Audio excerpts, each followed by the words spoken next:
Good evening. Welcome to the weekly digest here on Street Life Radio. I'm Liam Davis. Good to have your company along tonight. Joined by a couple of very special guests tonight. Joining us at 6:15 is Lily Lovett, star of The In-Betweeners. I'm sure many of you listening out there tonight will have watched that on Channel 4 and on E4 as it's still showing. Also star, of course, of The In-Betweeners movie in 2011, and we'll be talking to her in more detail after 6:15 tonight.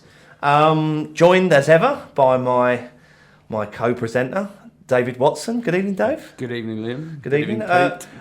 Running up a bit late tonight, Dave. Yeah, sorry about that. Was there traffic on the A406? Was it a bit much for you tonight? Was it? Not so much that, Liam. It's more of a question of dealing with a meeting and a very, shall I say, talkative colleague who likes to dominate the staff meeting, and then having to admire the Christmas tree that my wife and young daughter are putting up at home. Oh well, domestic bliss and all that. Taking an interest. Domestic bliss and all that. Our first guest tonight is Kate Anstey. Kate, am I pronouncing that right? Kate Anstey. Anstey. Good. I'm glad you're here. Correct me on that. Kate works for a company called Access Sport, who I think do a lot of work in Waltham Forest. Is that right? Yeah, so Access Sport is actually a charity, and we're based in Bethnal Green, but we work in East London and kind of predominantly the 5 host boroughs. Now, Kate, the reason we've asked you onto the show tonight is I know there is a very special project that you want to talk about. Do you want to give us some more detail about the project that you're running? Yeah, of course. So Access Sport is, as I say, is a charity, and we're working at the moment with Sport England and Street Games on a brand new kind of initiative called Doorstep Sport Clubs. We're currently in the pilot period of that, and one of these clubs has actually been set up at the Walthamstow Academy, and that's the one that I'm kind of working on. So in essence, it's a multi-sport club on a Wednesday evening for young people in the area to come and try out a variety of sports, and it's put on, well, we're kind of working in partnership with the Academy and also community sports clubs, so we get coaches to come in from other clubs, and then they kind of offer a variety of sports. The kids kind of pick and choose what they want to do for the evening. You can switch sports. If you hate a sport, you move to something else, but it's really just to offer young people a chance to give everything a go. Is it a new initiative, or is it already started up in terms of the link work? Yeah, so we have had about 5 weeks so far, but it will hopefully continue to grow. It's been going quite well, and we've got about 5 different sports running at the moment, kind of simultaneously. But we're really looking to add to that, and also it's about getting young people to come along and tell us what they want. So if they want to give trampolining a go, we'll try and set that up. It's really about engaging with them. What are the sports that you're focusing on at the moment, Kate? So at the moment we've got badminton, basketball, table tennis and street dance. We've also got hockey and football on the Astro pitch outside. And those are, it's kind of 2 different slots. So 5 till 7 on a Wednesday is for people aged 12 to 17. And then from 6 till 8, it's for 18 plus. So all of those sports are kind of open to everybody. And as I say, if something's not very popular, we'll try and put something else on. And it's really just about the young people telling us what they want. Excellent. Kate, I've read, obviously, some stuff about it. But what are the age ranges we're talking about here? So, yeah, as I say, it's 12 to 17 for the 5 till 7 slot. And then 18 to 25 for the 6 till 8 slot. If there are people outside of those age brackets, of course, they can come and do the sport. We don't want to kind of turn anyone away from doing sport. That's not what we're about. But essentially, we're trying to target those people. And particularly people, obviously, if you're kind of part of a sports club already, or you go and play football every week, then that's great. You're already doing something. It's really about people who maybe have thought about trying out a new sport or are a bit nervous about going to a club, and this is a chance for them to get involved in something and give it a try in a kind of sociable and friendly environment. You must go along Oh, it's a shame you're a bit too old. I think. I mean, Thanks, Newcastle. Liam. I think as a Newcastle fan, you'd be very good at going along. You sort of taking part, wouldn't Well, you? you could always come and sort of, be an assistant coach or something, maybe, I don't know. Liam's the one. I think if they keep him any more department meetings long enough, like they have done tonight, I think he might. Mind you, it's something he won't be doing for too much longer. But at the moment, he's still involved. Kate, and where are these activities based? So as it's at Walthamstow Academy, which if you kind of know the area and know the academy, they've got fantastic facilities there, so they're letting us use those. It's a fairly brand new school, really isn't it? new, and they've got everything you could ever have dreamed of, having at a school. So it's really great. And they've kind of said that we can grow and go. We can use the classrooms if people want more things going on, and they've really kind of opened it out to us, which is fantastic. Also, another thing I was going to say that, kind of on the line of coaching, if young people are interested in coming along and taking more of a kind of leadership role, we're also looking for young leaders or assistant coaches. And if somebody has an interest in coaching but kind of doesn't really know where to go or who to talk to, you can come and talk to us about it, and we can put you through some courses, and that will be kind of supported by the charity Access Sport as well. So it's really kind of like encouraging youth development as a whole, as well as obviously getting people into sport. It's like, how can you grow as a person, what can you do and add value in that way. How long have you worked for Access Sport? I've only been there since August, actually, so not very long. But I'm a kind of sports development. And what's just a little bit more about the organisation itself? Yeah. I mean, sort of how long has Access Sport been running? And Access Sport has its been remit, running. and its remit, if you like. It's been running since 2004, and really what the charity as a whole, what we aim to do is support community sports clubs that already exist. So there might be a cricket club, for example, that has lots of participants but doesn't have enough support in terms of kind of volunteers and coaches and that kind of thing. So then we'll go in for a 2-year period, and we'll obviously help with funding in some respects, but we'll also kind of support them with structure and bring in kind of admin assistance and that kind of thing. We're not really about starting up new things and saying this is what you should do, everybody should come along to this. It's more about kind of supporting what already exists in a community and talking to the people that know what's going on already. And because there's a lot of these clubs are run by really fantastic volunteers, but sometimes they just need a bit of extra help. This project is slightly different in that we've started a little bit from scratch, but we're using the knowledge of, as I say, the coaches that are providing or delivering these sports are from community sports clubs already, so we're kind of bringing them together. It's kind of like a collaboration, I guess, and it's called the Walthamstow Sports Hub. What's your own specialist, Kate, in sport? I play... As I said, I think Dave is looking for a job. Yeah, I play football. I can't say I play very well, but I play centre mid for a female team. Do you mind? Is it a local female team? Well, it's actually based in South London. Okay. So, and that's where I live. But it's a lot of fun, and we've only ever won one game. So, I mean, that's the level that we're talking. Have you been going since September, or since the season? Is this your first season? This is my first full season with the team. So I like to think that win was something to do with me. I think you should plug your team on this station. They're called Manchester United, and we play on Clapham Common. So if anybody wants to come and support us, but no, that's completely separate. Manchester United, yeah. Why Manchester? Well, it was actually founded by a girl called Fran, and I think she was a bit short for ideas at the time. But that's separate to this. What I really want to talk about is this hub and how young people should come down and give it a go and try out as many sports as possible. And it's free for your first time, and after that it's £2 per evening. Just finally, if we're just dealing with Access Sport, is one of your difficulties doing the job that you do, because obviously grassroots sport has suffered financially a lot in the last 2 or 3 years.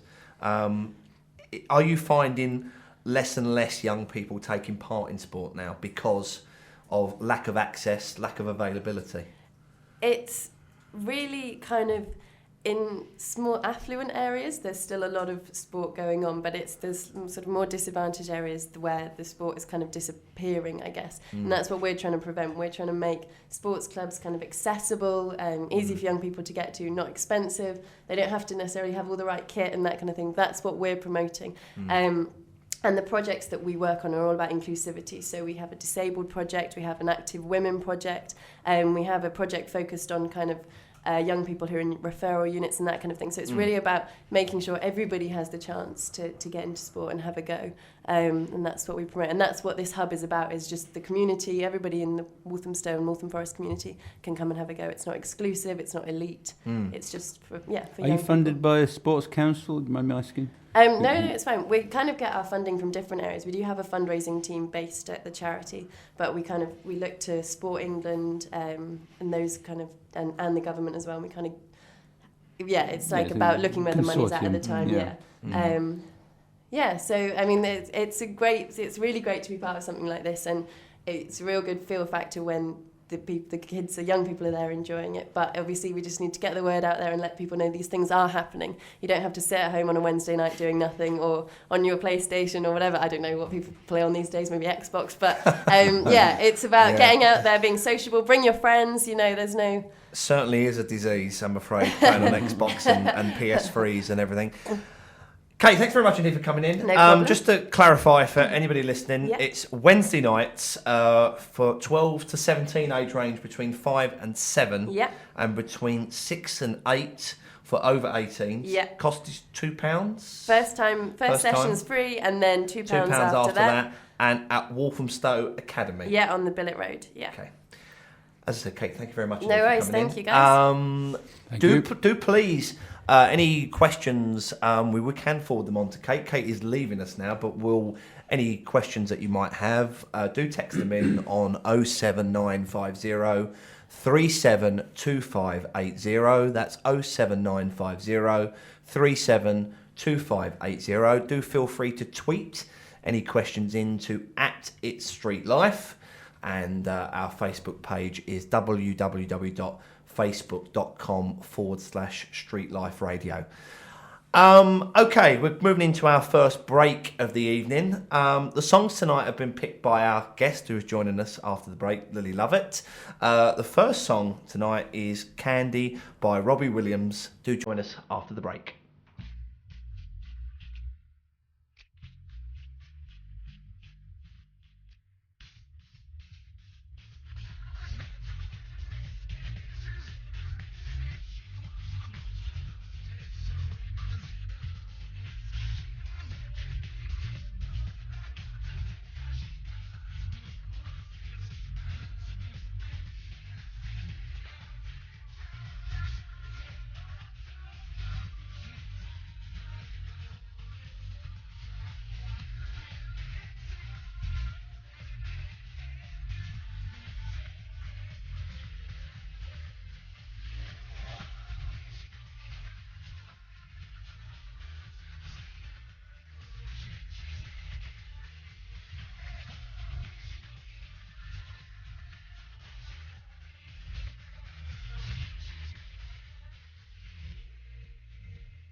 And welcome back to the weekly digest here on Street Life Radio. Don't forget you can text in the show tonight, 07950 372580. Do feel free to tweet. It's at It's Street Life, and our Facebook page is www.facebook.com/Street Life Radio. We're in a steamed company tonight. We are joined by a very famous actress, I'd like to think now. She's been on the Hollywood stage, I think. Lily Lovett, who played Rachel in The In-Betweeners, joins myself and Dave this evening. It's great to have you with us. Thank you. Nice to be here. We will obviously, later on in the show, we are going to talk your career from the very beginning. To right up until where we are now. And obviously the In-Betweeners is a big part of that, and we will certainly cover that period of your life. But to sort of like start off the show, start off this segment of the show, we're going to obviously, Dave, look at some of the topics in the news at the moment. I think the best place to start at the moment, we will talk some of the political stuff at the moment, would be the pregnancy of Catherine, of course, Duchess of. Good evening. Welcome to the weekly digest here on Street Life Radio. I'm Liam Davis. Good to have your company along tonight. Joined by a couple of very special guests tonight.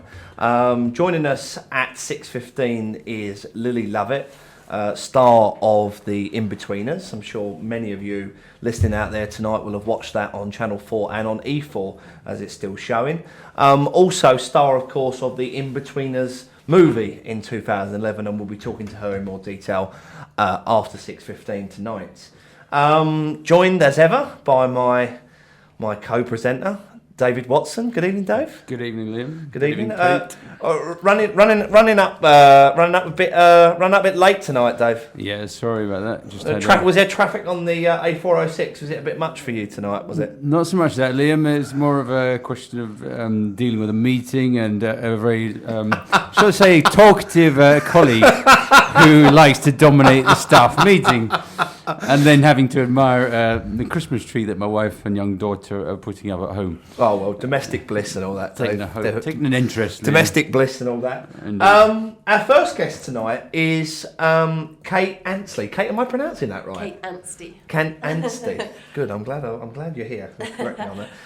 Kate works for a company called Access Sport, who I think do a lot of work in Waltham Forest. Is that right? Yeah, so Access Sport is actually a charity, and we're based in Bethnal Green, but we work in East London and kind of predominantly the 5 host boroughs.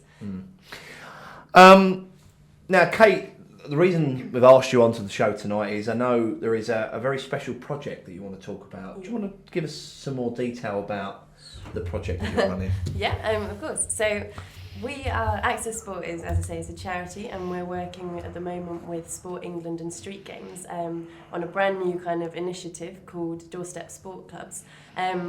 We're currently in the pilot period of that, and one of these clubs has actually been set up at the Walthamstow Academy, and that's the one that I'm kind of working on.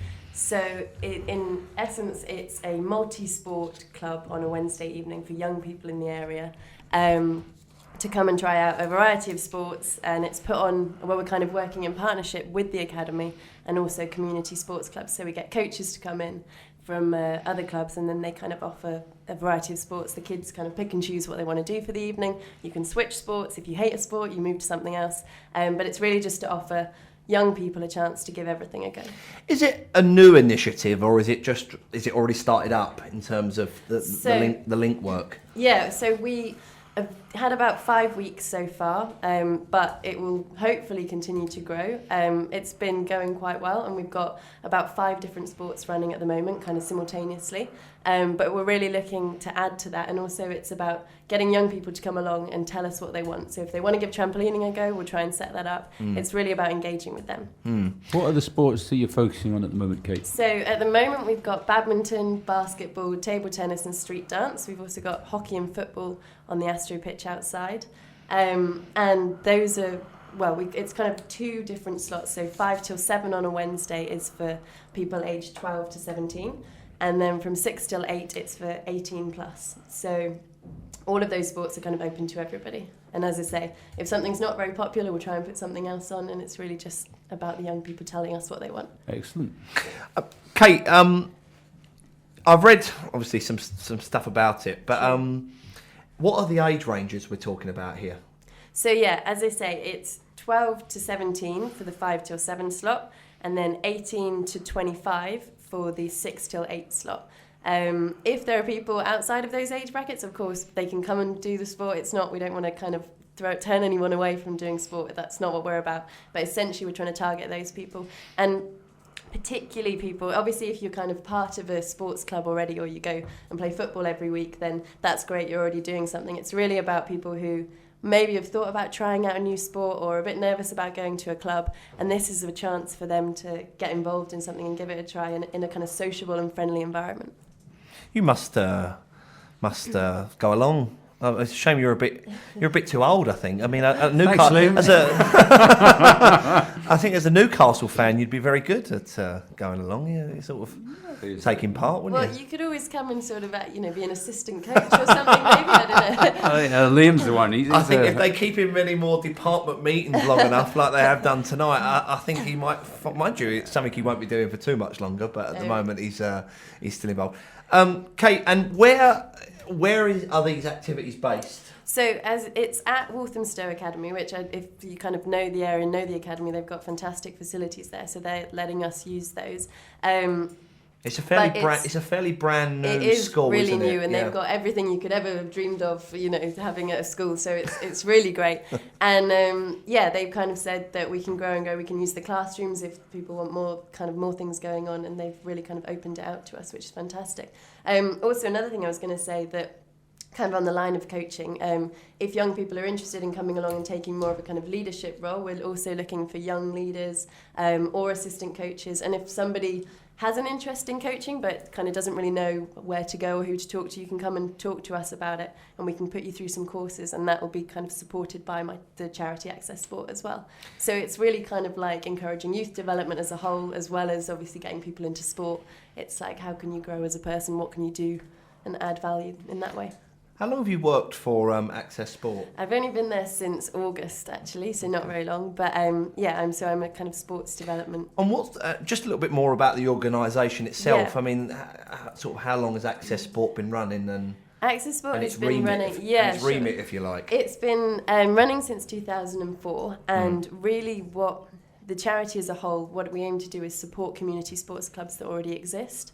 So there might be a cricket club, for example, that has lots of participants but doesn't have enough support in terms of kind of volunteers and coaches and that kind of thing. So then we'll go in for a 2-year period, and we'll obviously help with funding in some respects, but we'll also kind of support them with structure and bring in kind of admin assistance and that kind of thing. We're not really about starting up new things and saying this is what you should do, everybody should come along to this. It's more about kind of supporting what already exists in a community and talking to the people that know what's going on already. And because there's a lot of these clubs are run by really fantastic volunteers, but sometimes they just need a bit of extra help. This project is slightly different in that we've started a little bit from scratch, but we're using the knowledge of, as I say, the coaches that are providing or delivering these sports are from community sports clubs already, so we're kind of bringing them together. It's kind of like a collaboration, I guess, and it's called the Walthamstow Sports Hub. What's your own specialist, Kate, in sport? I play... As I said, I think Dave is looking for a job. Yeah, I play football. I can't say I play very well, but I play centre mid for a female team. Do you mind, is it a local female team? It's actually based in South London. Okay. So, and that's where I live. But it's a lot of fun, and we've only ever won one game. So, I mean, that's the level that we're talking. Have you been going since September, or since the season? Is this your first season? This is my first full season with the team. So I like to think that win was something to do with me. I think you should plug your team on this station. They're called Manchester United, and we play on Clapham Common. So if anybody wants to come and support us. But no, that's completely separate. Manchester United, yeah. Why Manchester? Well, it was actually founded by a girl called Fran, and I think she was a bit short for ideas at the time. So yeah, but that's separate So to no this. self-promotion What I there, then. really want to talk about is this hub and how young people should come down and give it a go and try out as many sports as possible. And it's free for your first time, and after that, it's £2 per evening. Just finally, Yeah. if we're just dealing with access sport, is one of your difficulties doing the job that you do, because obviously grassroots sport has suffered Yeah, financially a lot absolutely. in the last 2 or 3 years. Are you finding less and less young people taking part in sport now because of lack of access, lack of availability? It's really kind of in small affluent areas, there's still a lot of sport going on, but there's sort of more disadvantaged areas where the sport is kind of disappearing, I guess. And that's what we're trying to prevent. We're trying to make sports clubs kind of accessible and easy for young people to get to, not expensive. They don't have to necessarily have all the right kit and that kind of thing. That's what we're promoting. And the projects that we work on are all about inclusivity. So we have a disabled project, we have an active women project, and we have a project focused on kind of young people who are in referral units and that kind of thing. So it's really about making sure everybody has the chance to get into sport and have a go. And that's what we promote. And that's what this hub is about, is just the community. Everybody in the Walthamstow and Waltham Forest community can come and have a go. It's not exclusive, it's not elite. It's just for Are young you funded people. by a sports council? Do you mind me asking? No, it's fine. We kind of get our funding from different areas. We do have a fundraising team based at the charity, but we look to Sport England and those kind of, and the government as well. And we kind of, it's like it's about a looking where the money's at the consortium, time. So I mean, it's really great to be part of something like this, and it's a real good feel factor when the kids, the young people are there enjoying it. But obviously we just need to get the word out there and let people know these things are happening. You don't have to sit at home on a Wednesday night doing nothing, or on your PlayStation or whatever. I don't know what people play on these days, maybe Xbox. But it's about getting out there, being sociable, bring your friends. There's no... Certainly is a disease, I'm afraid, playing on Xbox and PS3s and everything. Kate, thanks very much indeed for coming in. No problem. Just to clarify for anybody listening, Yeah. it's Wednesday nights for 12 to 17 age range between 5 and 7, Yeah. and between 6 and 8 for over 18s. Yeah. Cost is £2. First session's time. free, and then £2 £2 after that. And at Walthamstow Academy. Yeah, on the Billet Road. Yeah. Okay. As I said, Kate, thank you very much. No indeed for worries, coming thank in. you, guys. Thank do you. do please, any questions, we can forward them on to Kate. Kate is leaving us now, but any questions that you might have, do text them in on 07950 372580. That's 07950 372580. Do feel free to tweet any questions into @itsstreetlife. And our Facebook page is www.facebook.com/streetliferadio. Okay, we're moving into our first break of the evening. The songs tonight have been picked by our guest who is joining us after the break, Lily Lovett.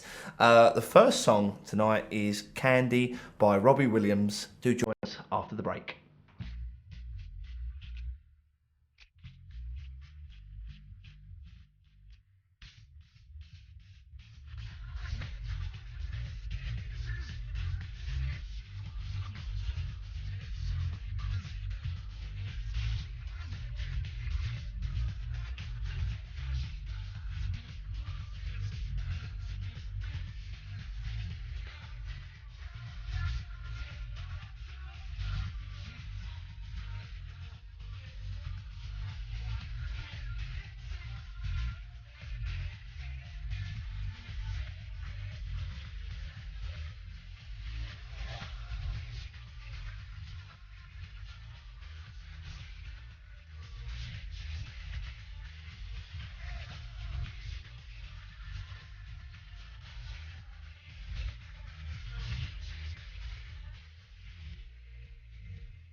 And welcome back to the weekly digest here on Street Life Radio. Don't forget you can text in the show tonight, 07950 372580. Do feel free to tweet. It's at It's Street Life, and our Facebook page is www.facebook.com/Street Life Radio. We're in a steamed company tonight. We are joined by a very famous actress, I'd like to think now. She's been on the Hollywood stage, I think. Lily Lovett, who played Rachel in The In-Betweeners, joins myself and Dave this evening. It's great to have you with us. Thank you. Nice to be here. We will obviously, later on in the show, we are going to talk your career from the very beginning. To right up until where we are now. And obviously the In-Betweeners is a big part of that, and we will certainly cover that period of your life. But to sort of like start off the show, start off this segment of the show, we're going to obviously, Dave, look at some of the topics in the news at the moment. I think the best place to start at the moment, we will talk some of the political stuff at the moment, would be the pregnancy of Catherine, of course, Duchess of Cambridge. Yes. Firstborn. Early days, yeah. Very early days. But I think the biggest thing I thought was interesting is this new piece of legislation that the government are bringing out, so that whether it's a boy or a girl, it would be in succession to the throne. All I can say is it's long overdue, isn't it? I'm going to show my age here, but I remember in the 1980s being a paper boy, 12 years old or something, and reading the papers when just before William was born, and some left-wing Labour MPs, quote unquote, by the tabloid press, were talking about bringing the law into line with sort of sex discrimination laws and anti-sex discrimination laws. And the Conservative Party said, "Oh no, we don't want this. Just leave things the way they are." And so the issue went onto the back burner for another almost 30 years, isn't it?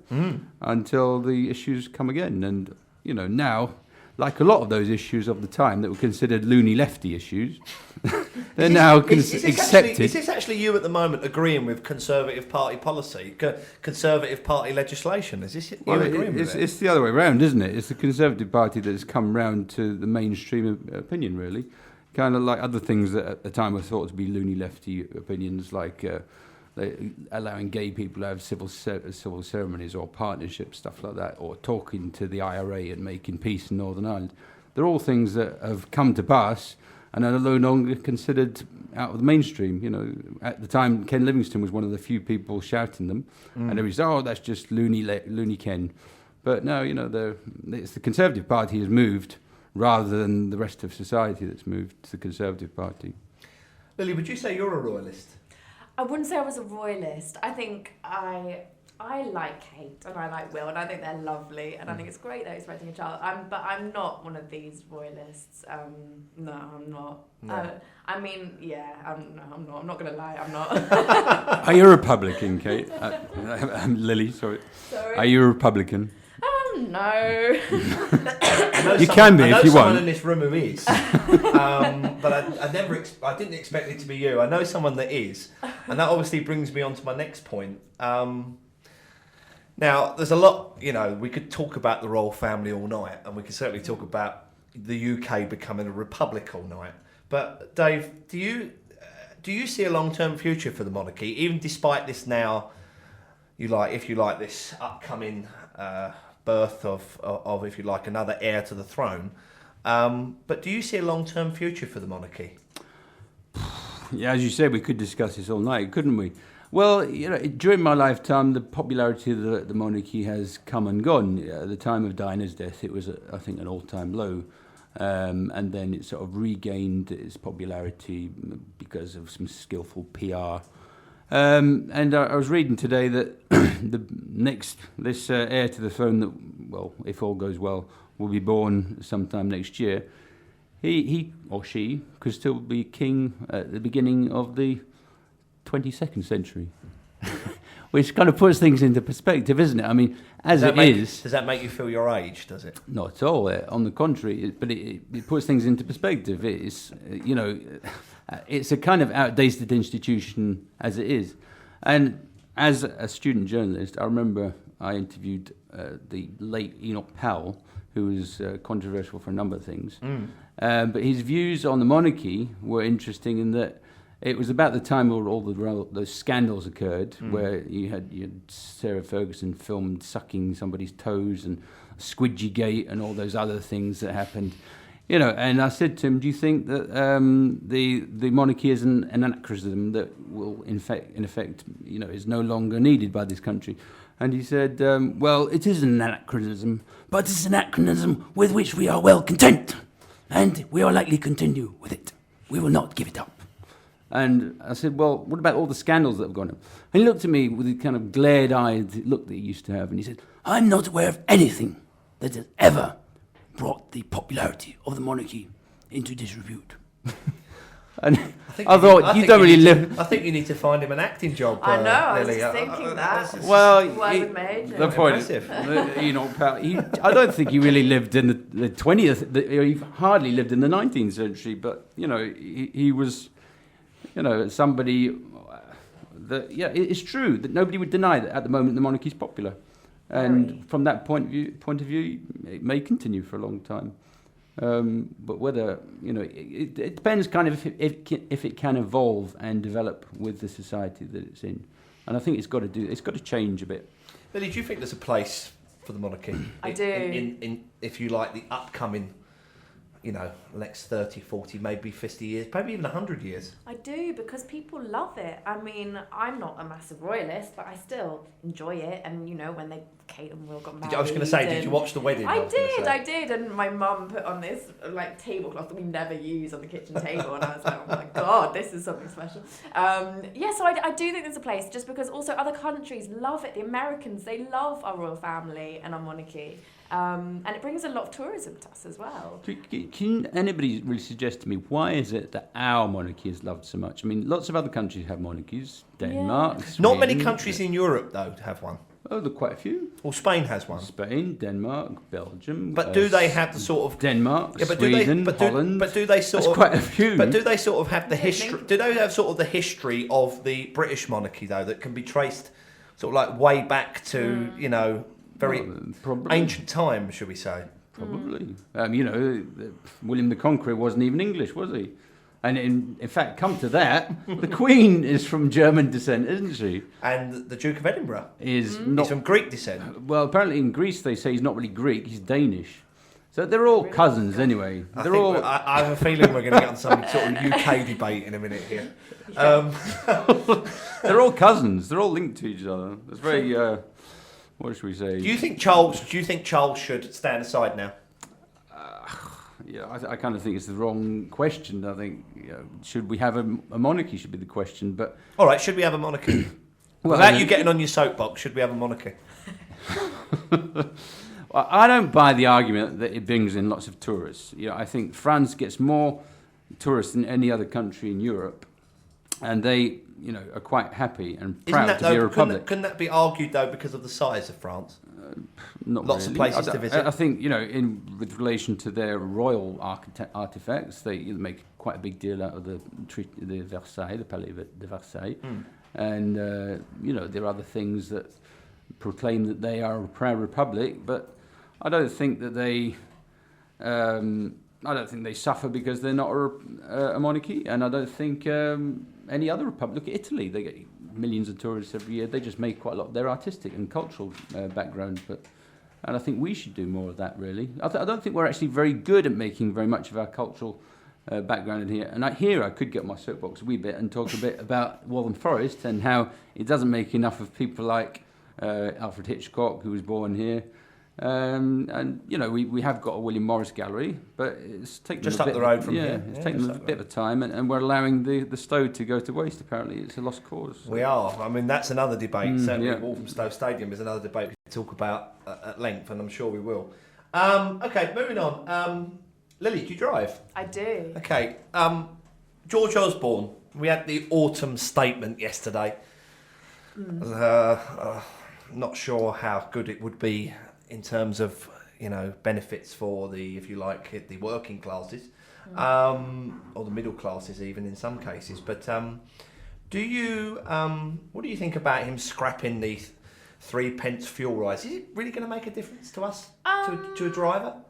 I don't know. I mean, I don't actually drive at the moment. And to be honest, I don't know how anyone my age does afford their car insurance because I have looked into it so many times, and the cheapest I could get was almost $2,000 a year. And I just think it's ridiculous. And I think, petrol obviously is really expensive, but I think, I don't think it would be so much an issue of content with people our age if the insurance was lower.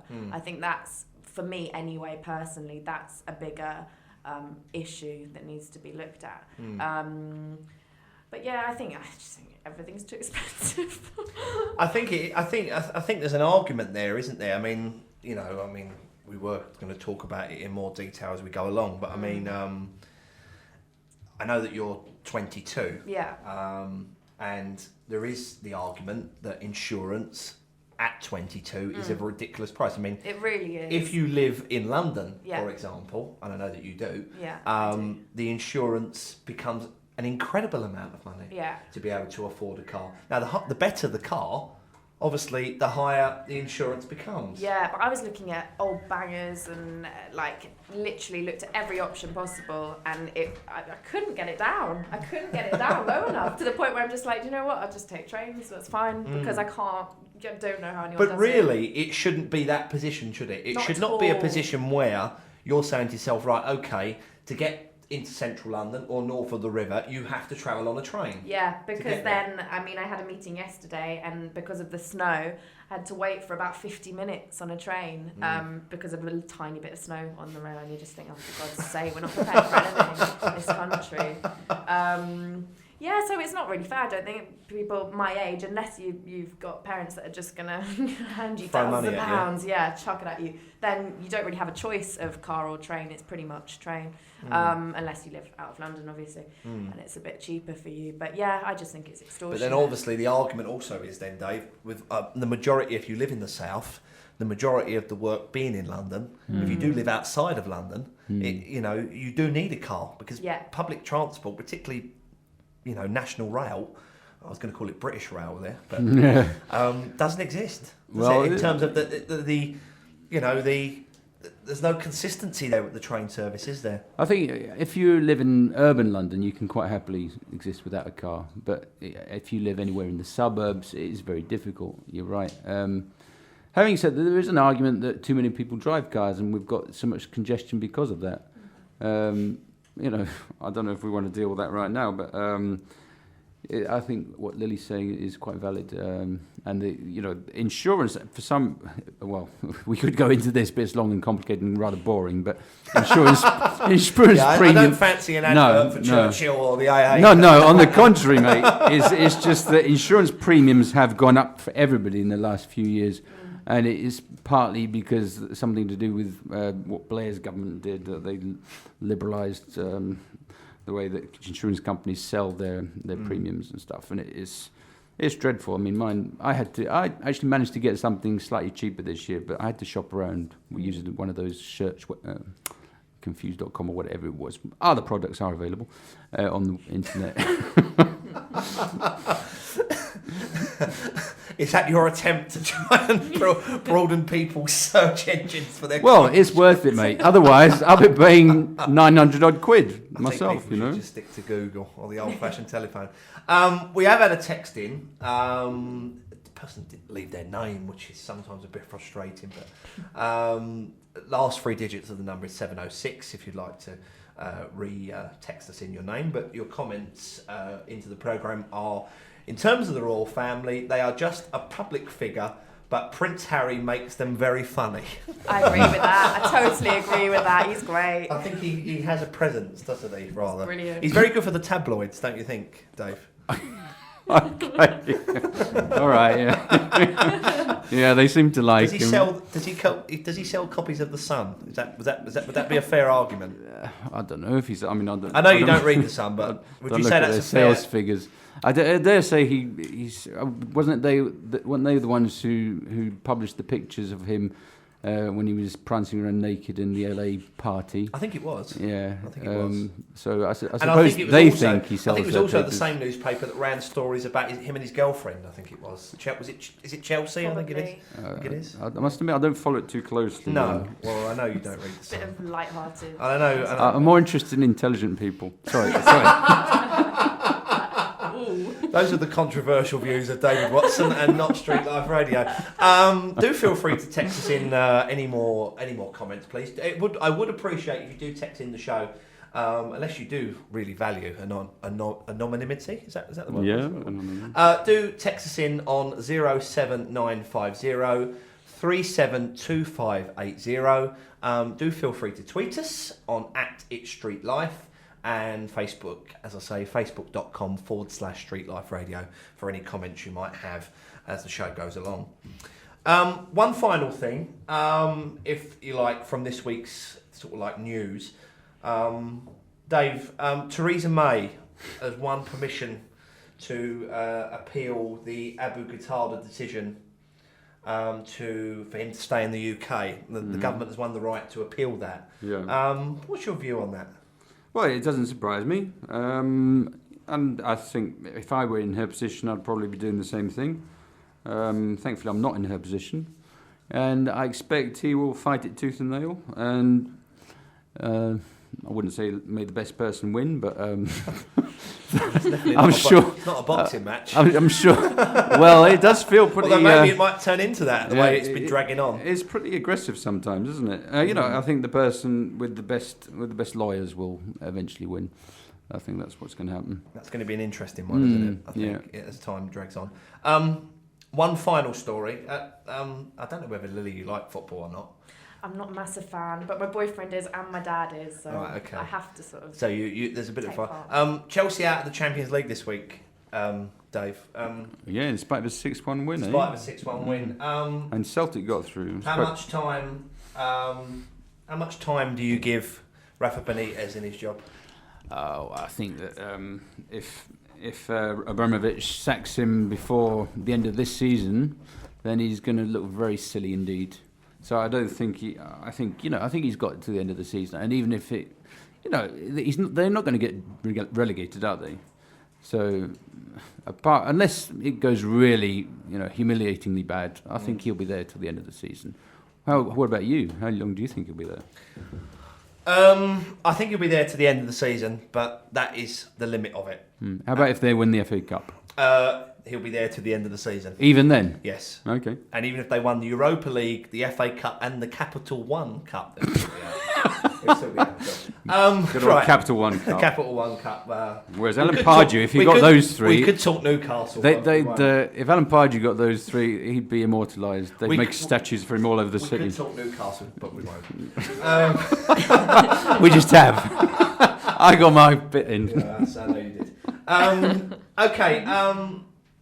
Thank you very much for those views and comments. Please do text in any more views you might have on 07950 372580. We've had another text in. This one's for you, Lily, by the way. I think Lily sounds great on the radio. She should have a slot on the show. Oh, what I'm a so talented flattered. girl. I'm so flattered because what I just said to my boyfriend on the way in here? I said, it's a great job doing radio, isn't it? This is so nice. I'd love to do this. And he went, yeah, you should try and get into it. So maybe. I think maybe we'll have you as a regular pundit. Oh, I'd love to do that. A regular pundit on the show every week. I'm good at that said on air now. And we'll replace the late co-presenter, although I can't talk because I was late about 4 or 5 weeks ago. So. Text number on that ended 103. Please do text us in your name, please, and any other further comments you might have through the show as we're going along. Okay, we're going to talk your career now. Okay. Born in Edinburgh. That's right. Born in Edinburgh. Dave was born in Glasgow. Not Glasgow. No, you were born in Glasgow. No. Where was you born? I was born in the north of England. North of England. Wakefield. Sorry, north of England. Oh, Wakefield. Yeah. Okay, Wakefield. But my mum's from Glasgow. Mum's from Glasgow. Sorry, that's what I okay. meant. Born in Edinburgh. Yes. When did you move south? When I was 8 years old. So been in London ever since. So yeah. Why were you born in Edinburgh? My parents met in Edinburgh actually. My dad was doing the Edinburgh Festival. My mum was working at the box office at Gilded Balloon. And so they met there and had us there. But my dad was obviously in London working all the time, and so we all moved down to be with him more. Is your mum a Scot? No, she's not actually. No, I don't know why. I mean, she's got a lot of family there. But yeah. So do you feel an attachment to Scotland? I do. Yeah. I feel, it's funny, really funny. I do. Every time I get off the train at Waverley Station, I feel my heart. No, I do feel an attachment with it. But at the same time, I do very much feel like a Londoner because I've been in London ever since. How does the Scottish accent can you still turn it on? Absolutely. Do you want me to do it now? I think at this point we should add that Lily's dad is Norman Lovett, who has starred in many television programmes, Red Dwarf being one. Yeah. Keeping Up Appearances. Ramsay Nesbitt. Yes, yeah. Was it your dad's influence, if you like, that sort of, if you like, first inspired you to go into acting? I don't really know. I mean, I think it was our upbringing completely. Like, we always had comedians and actors and musicians and dancers and artists around the house. It was just like we were surrounded by creative people all the time. And I think that kind of, I kind of absorbed all of that, and it made me quite creative. And I mean, my mum was a ballet dancer, and then she did a bit of acting, and my dad's obviously a comedian. So I think it was kind of gonna happen. But he never really wanted it to, and still I don't think really. I mean, he knows what the business is like, and he never pushed us into it. I mean, he's just very. Is your sister an actress? My sister's studying, at Arts Ed, studying 3-year course in acting as well. But I think, to be honest, what really got us into it was we went to Sylvia Young when we were very young. Yeah, I was on gonna Saturdays. I was going to ask you about that. The Sylvia Young Theatre School. Yeah. Did that have, if you like, a major influence on Massive. And you going into the Massive. I guess, I mean, your first acting role was when? Well, I did little bits and bobs when I was younger, but my first proper role was when I was 13 or 14 in Frank Skinner's sitcom Shane. I played Amelia, Frank's son's girlfriend in it, who was just a stuck-up bitch, basically. Sorry, I shouldn't say. Sorry, I apologise for that. You'll get away with that, I think. I think you just about get away with that, just about. But we do apologise if anybody, is offended by that word. We do apologise. Whoops. Don't worry, it happens. It's live radio. It does happen. But yeah, I did that, and then I mean, ever since I've just had the bug for it. I love it. Yeah. Shane was the one. I think I've seen the clip. You're in the back of the car. Is Yes. it the back of the car? Yes. With Frank Skinner in the front. Yeah. Yeah. And what was it like working with him? Did you have much, sort of like interaction with him? Or Yeah, a lot, because we were rehearsing for quite a while. So yeah, he was great. It was great fun. I mean, I was kind of used to being around comedians, so I mean, I wasn't any different for me. I'm used to my dad telling jokes, and it was just Frank telling jokes. So yeah, it was great. I wasn't. Do you really like fazed listening by to it. your dad tell jokes? A lot of I love us, it. yeah. I do. I mean, yeah, I do, because he's just funny. He's just naturally funny, and he's not one of those comedians that is like written down every single joke and knows exactly their set. I mean, my dad will just go on and just talk rubbish, but it's just funny because it's him. And yeah, no, I do love it. Sometimes it's like, all right, calm down, because he's my dad. But and yeah, you're so used to it, of course. yeah, as well. exactly. Do you find sometimes he repeats the same anecdotes and stories? Yeah, he can do. But I That's mean, part of often being a it's- comedian, isn't it? Really. Yeah, totally, and it comes naturally to him. So I don't know. I just appreciate having a dad that's creative and fun and got a sense of humour. Because I'm lucky, I think. Do you think, if you'd stayed in Scotland, do you think you would have? This is probably a very difficult question for you to answer, but do you think if you'd stayed in Scotland and grown up in Edinburgh, anything would be different now about your life compared to moving to London?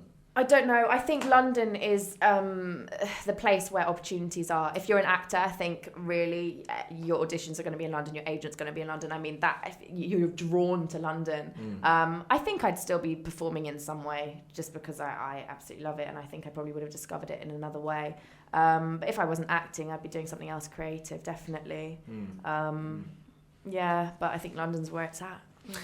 Okay, we're definitely going to talk more because there's a lot more to talk about.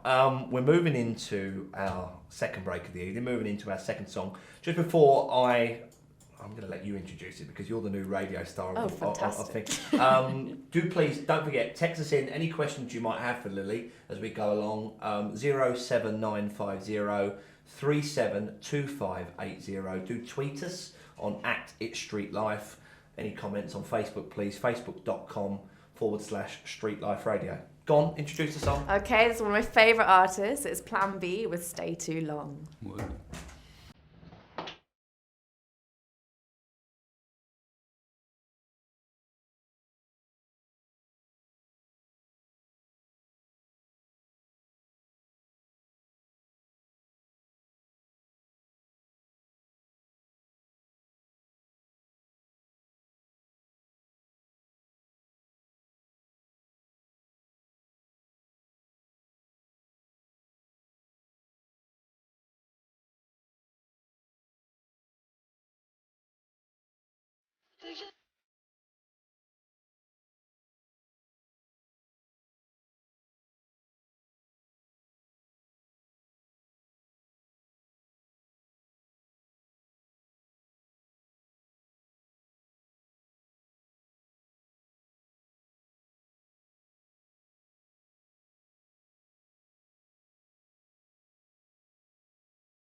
Just like music. What's happening? This is your R&B ambassador, Trevor Nelson. 25 years deep in the game, just on Street Life Radio. Online, live.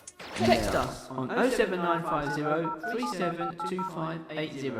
And welcome back to Street Life Radio. Welcome back to the Weekly Digest with me, Liam Davis, and David Watson. As I said before the break, we're joined tonight by In-Betweeners actress Lily Lovett. As I said to you before the break, do feel free to text in any questions for Lily, any thoughts on 07950 372580. We've talked about Shane. You've also been in Doctors. Yeah. A long-running BBC, if you like, I suppose, daytime drama. I Yeah, suppose it would be said. You're also in a. I'm not quite sure in terms of. It's like genre, but coming up. Yeah, it's kind of coming up's a great one actually. It's a really, really good project. Basically, it's Channel 4 do a series of 6 short films, and they're done using all new upcoming talent, from the directors to the actors. Everyone is new, young, upcoming talent. So it's really good because it gives a lot of opportunities to people. I mean, they had like Alfie Allen in one, and then like lots of different people that you would know now that have done them. Yeah, and that was a really great film. I loved doing that. Loved it. And then the next job, of course, was, if you like, the big one, Yeah. the In-Betweeners. Before we sort of like talk about the programme, and obviously there is a lot to talk about the programme. How did it come about? How did you manage to, if you like, get a role on the programme? Well, as most of my jobs come about, my agent giving me a call and going, okay, I've got a meeting for you. It's this thing called the In-Betweeners. And at the time, obviously, it wasn't as successful as it is now. And she went, do you know what that is? And I went, no, I don't actually. And she went, okay, well, just look it up on YouTube. So I had to really search on YouTube to try and find some clips for this thing. And I remember just sitting there watching it. I watched one clip, and I was literally laughing my head off, and I thought, I need to watch more of this. And I searched. I was there for like an hour, like searching tiny little clips of it, thinking, God, this is so good. I really want this job. Yeah, and auditioned, probably 4 recalls or something. And then it got to the point that, I got it, and then went straight into a read-through that day. Yeah, and it was fantastic. But at the time, obviously, I didn't know it was going to be this popular, but I knew it was great. And of course, you played Rachel. Yes. Of course, the role you played was Carly's best friend. Yeah. How was how was it the first, if you like, recording? First, if you like, your first time with all the rest of the team, if you like, because they were already fairly established by then, weren't they? Or yeah, reasonably. They had a kind of cult following. I didn't know about them, and I don't think my friends did, but it was starting to pick up. And I think the first time was, I think one of the recalls I actually had to read was Simon, because my character has a thing with Simon. So I'd already sort of seen them. Simon the character? Simon Bird, who plays Will. Sorry, it's so confusing Yeah. because there's Simon the character. Yeah. Simon Bird, who plays Will. And yeah, so at the audition, I'd met them anyway, and I just remember thinking, how can they play young kids? Because they all had like facial hair, and then of course it comes to shooting, and they've shaved it off, and in the uniforms, you go, oh my God, they look about 16. So yeah, I kind of met them before, but my first time with everyone was at the read-through, and yeah, I clicked with Emily Head, who plays Carly, straight away, and we're now best friends, which is great. So yeah, it was lovely because I just got on with everyone. This was really series well. 2, wasn't it? You came It was in. series 2, yeah. and your first, if you like, introduction to the show, you sort of played the sort of like wannabe love interest of Will. Yeah. Is that right? Yeah, well, I think he wanted it. I don't think she did. That must have been fun, all the same. So much fun, because Simon Bird is such a comedy genius. I think he's brilliant, and he's such a lovely, lovely bloke. So yeah, it was great fun. Absolutely great fun. Except we were filming at about 2 a.m, I think. Is that the nightclub Night scene? shoot, yeah, and I think it was January or something, so it was kind of -5. So, to coin the phrase, you couldn't wait to get in and have a dance in. Is that absolutely, right? absolutely. Really wanted to get in and dance. Was it a real nightclub or was it a studio? It was a real nightclub, yeah, just out of London. Yeah, it was great fun, great fun. What's he like as a person, Simon Bird? He's great, so lovely, yeah. Is really he in lovely. any way geeky like his character? He's not to the extent of Will, but he's a smart guy. He's a really, really smart guy. Who would you say is most like their character out of the four that you know? Oh, that's so difficult. Well, Blake is the least like Neil because he's a really smart guy as well. Neil. Yeah, okay. yeah, he is intelligent. Unlike the programme. Yeah, I mean James is very much cheeky chappy. So probably James who plays Jay or Joe who plays Simon, who's pretty. Yeah, I don't know. It's very difficult, isn't it? I mean, And Greg you have to Davis. ask them. Greg Davis, did you Greg find him Davis is intimidating? Hilarious person. Yeah. But God. you find him intimidating?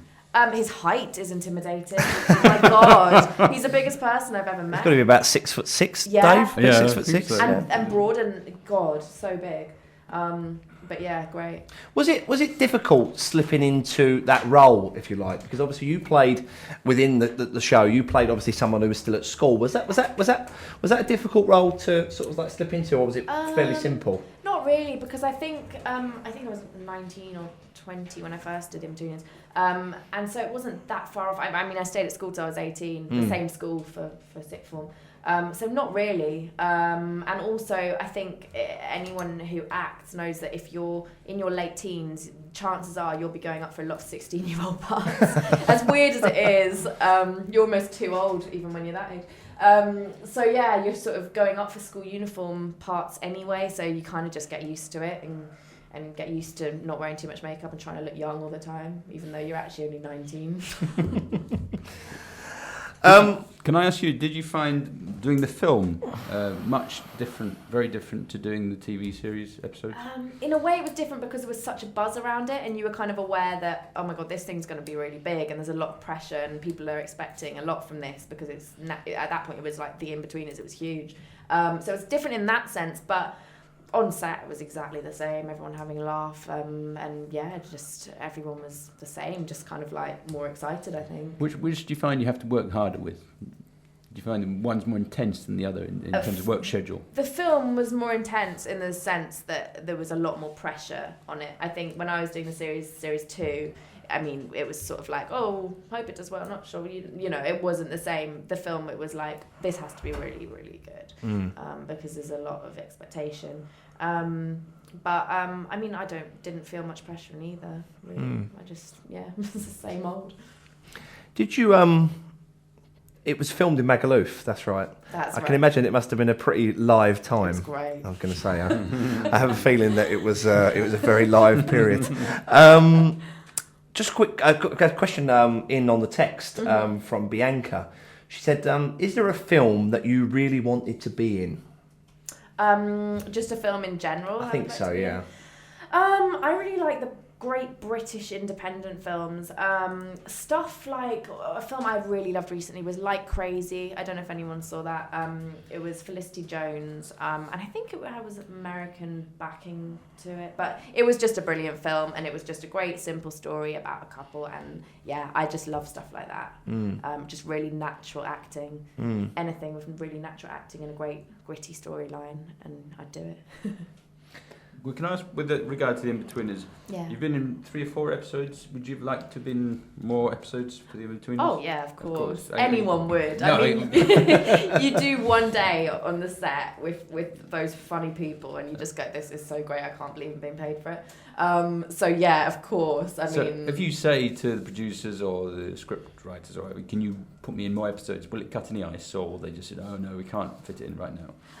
To be honest, I think it's for them. It's about making the show the best it can possibly be, and it's not really to pander to egos. And I think, I mean, I wouldn't want to do that. I mean, I obviously want to just do the best job I can and hope they go, "Oh, she's really good. We want to give her more." But that's, I think, as much as I can do. I wouldn't want to be like, I want to be in this, and I'm not doing it because they go, "Okay, we'll recast you." I think actors are not irreplaceable, and I think we have to remember. All the same, as a professional, you can make suggestions. Oh to yeah, the script. totally.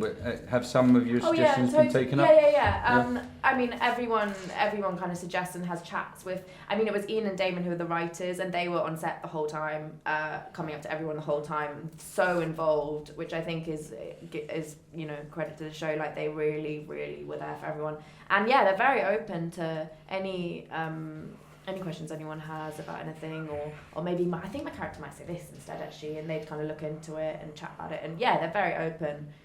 Great people to work with, really good. You said that you've become good friends with Carly, who's Emily Head, Emily, your yeah. best friend. Yeah. Are you good friends with the other actors, the sort of like Will, Simon, Jay and Neil? I know them all, but I mean, Emily and I was just, I think it's that rare thing, isn't it, when you meet loads of people and just occasionally you just click and you just go, yeah, this person's going to be in life for a long time. So, I mean, I'm friends with them all and they're all great, but Emily and I are very good friends, you know. You've become very close since. Very close, yeah, and we've worked together since as well, so it's like, yeah, very close. And what, if you like, post the In-Betweeners, what's on the horizon at the moment and what's on the horizon for the future for Lily Lovett? Well, at the moment I'm writing a sitcom with a great actress friend of mine who's also with my agent, Susan Loughnane, who she's quite well known in Ireland, well, very well known in Ireland. She's in a series called Love Hate with Robert Sheehan as well, who's in Misfits, who's also with our agency. And yeah, so I'm writing with her, we're writing a comedy. I can't really give too much away about it, but it's hopefully going to be very funny. And it's, you know, about girls in our age group, which I don't think there's enough out there to kind of show. I think a lot of it is male-based or older or younger. I think early 20s is an interesting time. Would it be a kind of opposite to the In-Betweeners, like a No, a female I version? wouldn't even compare it to the In-Betweeners. It's something in its own right. I think as soon as you go, oh, it's a this In-Betweeners, people are gonna hate it. You know? No, it's not. It's a bit older than the In-Betweeners. It's women in their kind of early 20s, men and women in their early 20s. Can you tell us its working title? I don't think I can at the moment, actually, just because I haven't discussed it with Susan. That's a real journalistic edge there. Can you tell us the title? I'll write it to you as soon as I can. But yeah, that should be quite interesting. And other than that, I'm auditioning and yeah, hoping I'm going to be working on some sort of gritty stuff. I mean, I really want to go into. I mean, I love comedy. I think it's in my bones from my dad. But I really want to do some gritty stuff. Could you do stand up? You see yourself like your dad standing up in front of a crowd? God, no. I don't know how they do it, stand-ups. I really don't. I think, and people go, oh, but how can you say that? You're an actress, you know, you get up in front of people and people watch you in telly. But I think it's so different because as an actress, I just feel like I'm hiding behind the character the whole time. It's not me, so I feel like I'm hiding. I could not stand up as me and go, right, I'm really funny. But wouldn't the stand-ups say the same? I'm sure your dad would say the same thing, as Greg Davies would say. He's not really that person who stands up there in front of the audience and gives it what he does to the audience, does he? Like Jack D, is he really that miserable all the time? No, I'm sure he's not. Yeah, I doubt he is, but my dad is. Good you answer. need to meet him. Very good answer. Well, perhaps we'll get both of you on the show. I'll try to get him down. Sounds good. And finally, if you like, what's been, if you like, the major inspiration for Lily Lovett through your life? Lily Lovett for my life. I don't know. In what sense? With work or? In general. In general? Oh, God. General and work, I suppose. In work, it's just, I'm just interested in people, and that's what kind of inspires me with acting. I'm just interested in the way people tick, and that's what interests me. And I think if I wasn't acting, I'd be doing something like psychology or something. That's what really inspires me. In life, God, such a big question. Films, animals. I love animals. I'm a massive dog. I know you're an animal lover. Massive animal lover. Anybody who visits Twitter will. They will know that. Yeah. Listen, it's been fantastic. It's been great fun. Thank you so much. Everyone out there, it was her first appearance on the radio tonight, and she's been fantastic. And brilliant. I know certainly we're going to have you back on the show. Hope so. If not, maybe as a guest presenter now and again. That'd be amazing. I think you'd enjoy that. Lily Lovett, thank you very much. Thank you so much. Thank you. Thank you very much for all our contributors tonight on the text and the tweets. We've had quite. I think it's most we've ever had, Dave, isn't it, tonight? I think we've had quite a few. Well, near it. Anyway. Very near it. Very near it. Thank you very much indeed for everything tonight. Next week on the Weekly Digest, we've got Vic Goddard, who is the head teacher of Passmore's Academy in Harlow. Join us next Thursday night at 6 o'clock.